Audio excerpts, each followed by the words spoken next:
It's the Marty Show.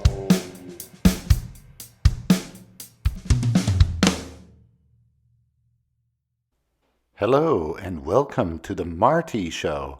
I'm your host, Adam. Today we're going to have a look at issue 1 of the DC Comics series of one of the weirdest toy franchises of the 80s, and that's saying a lot. Power Lords, the Extraterrestrial Warriors. Before we do so, let's look at the toys and the context in which these toys came out and why I instantly fell in love with them during the short window of time that they were available on toy shelves at Woolco, Woolworth, or Miracle Mart. Basically, the toys were an attempt to cash in into the sci-fi craze of the early 80s.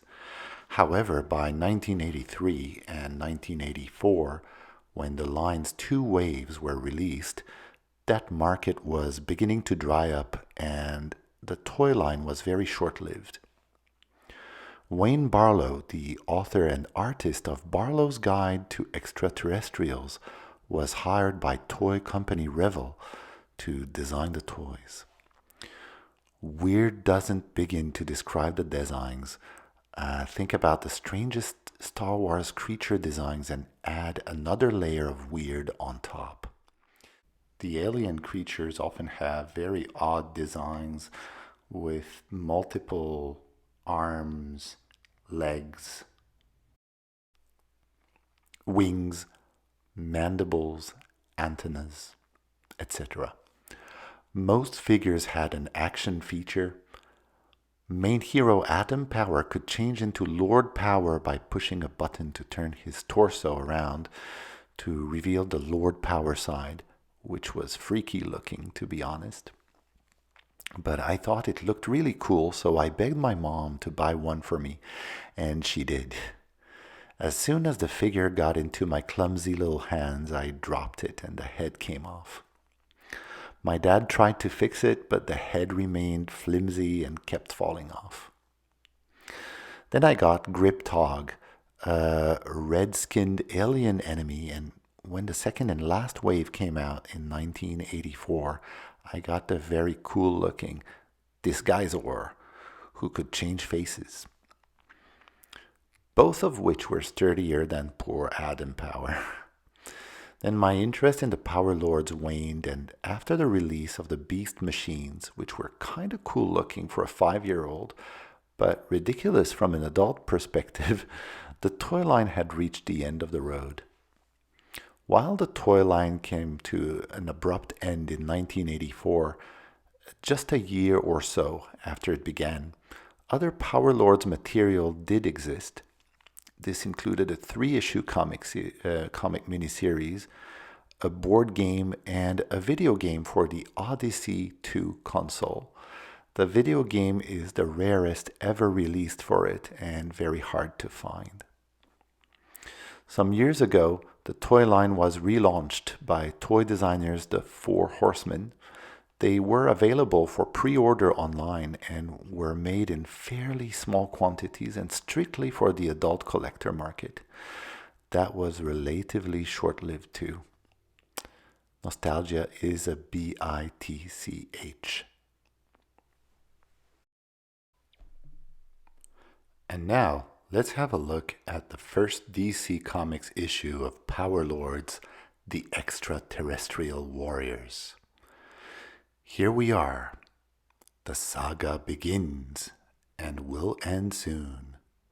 Get ready for pretty poor storytelling and decent, if not particularly outstanding artwork. Don't worry about Adam Power. He's finished. His head will suddenly fall off. You can see Grip Tog on the cover here. Famous artist Mark Texeira of 90s Ghost Rider fame did some of his first comics work here. Here we have a mysterious young lady as she is escaping from a bunch of aliens known as the Trigon Squadron. Shall we vaporize? Repeat, shall we vaporize? Says one of the weird green thingies. Blast her out of the cosmos, their leader says. She ends up vaporizing them instead, and then her spacecraft falls off into space. Roar, as you will see on the following page. Here. Then we finally get to meet Adam Power, but before that, we have a nice bubble yum advertising here. Unscramble the fun. There's a little game there. It's a of yum. And here we have Kids Love Saturdays and Menudo. Nice. Anyway, we get to meet Adam, and he's an astronomer, well, assistant astronomer to Dr. Ivy, who spots something weird into the night sky. Somehow, Dr. Ivy decides this isn't significant enough and leaves, goes home, drinks a whiskey or whatever, watches a talk show and falls asleep in drunken stupor. Well, that's not mentioned, but why else would he go home after a potential UFO sighting? Then we actually find out that Adam suffers from amnesia and has weird dreams about some kind of alien war. Suddenly, the light on the monitor gets brighter and brighter, and Adam just decides to run toward it in very dynamic fashion. Adam heads out while wondering what the hell he's doing, and the spacecraft lands right in front of him. But beforehand, we have a Star Frontiers commercial here. Advertising, I mean. The mysterious space lady emerges from the cockpit and says, "Hey, Adam." She actually knows him. Can you believe that?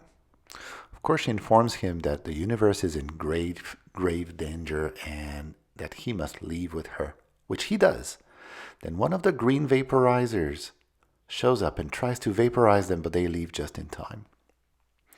She tells him her name is Shaya after her face gets all freaky. Then there's a whole bunch of mumbo-jumbo about Adam being the son of some herald from planet Toran, that he's not human and that he's a lord of power. And that's where he becomes the Adam Power that we all know and love. Here we have NBC Saturday morning. We got the jazz. That's what Mr. T says, so you better believe it. And you've got Thundar, the Barbarian. Not a Conan the Barbarian ripoff. That was designed by Jack Kirby, I think. And we've got some superheroes here. Fire, I forget her name, but Iceman and Spider-Man. Anyway, here we have the blue-skinned people.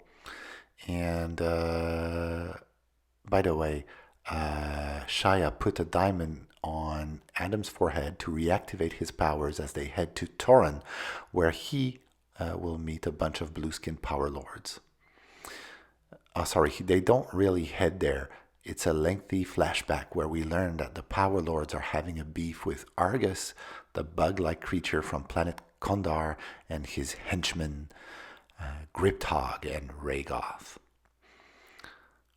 Adam wants to stay and fight, but his dad sends him away to Earth, and Shia shoots him with a tracking device so she can find him wherever he ends up on Earth.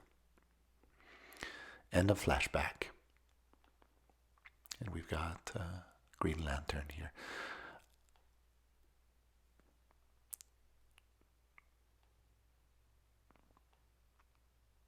Well, the power of the jewel suddenly runs out, so Adam returns to the ship, and he and Shia fly off to Vulcan Rock, the main playset for the toy line.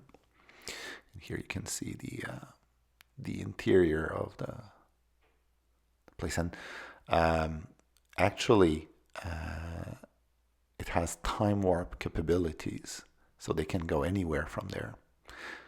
And as you'll see on the next page, there's also an ion cannon that can vaporize stuff.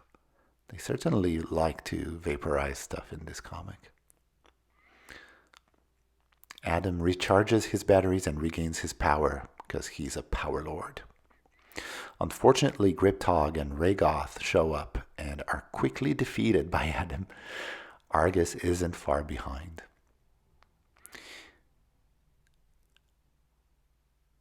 So here you see that's, what's his name? Rhaegoth. And boom, you got Adam there, like knocking out Griptog. And that's where Argus shows up, and then he vaporizes both Shia and Adam as he laughs like a total maniac. And one can assume they were teleported to the dimension of doom. So that's it for issue 1 of Power Lords. Will we read issue 2? Do we care enough? Masters of the Universe right here. Monogram, so that's actually plastic models, not the actual toys. And Kool-Aid Man. In any case, stay tuned. One thing is for sure, comics are fun, and so is this Power Lords comic. Thank you very much for watching, and see you next time. Thanks for watching.